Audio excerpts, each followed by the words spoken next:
I'm here to try this Ghost energy drink, and this is a zero sugar one, cherry limeade. Let me try this out.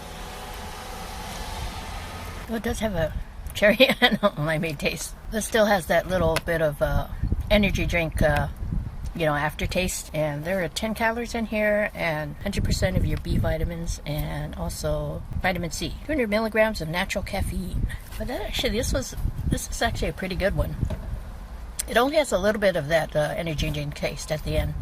The cherry limeade taste is really strong on this one. So I'm going to give this one an A. Pretty good for an energy drink. And a zero sugar one too. So I'm going to take another sip and I'll see you in the next one.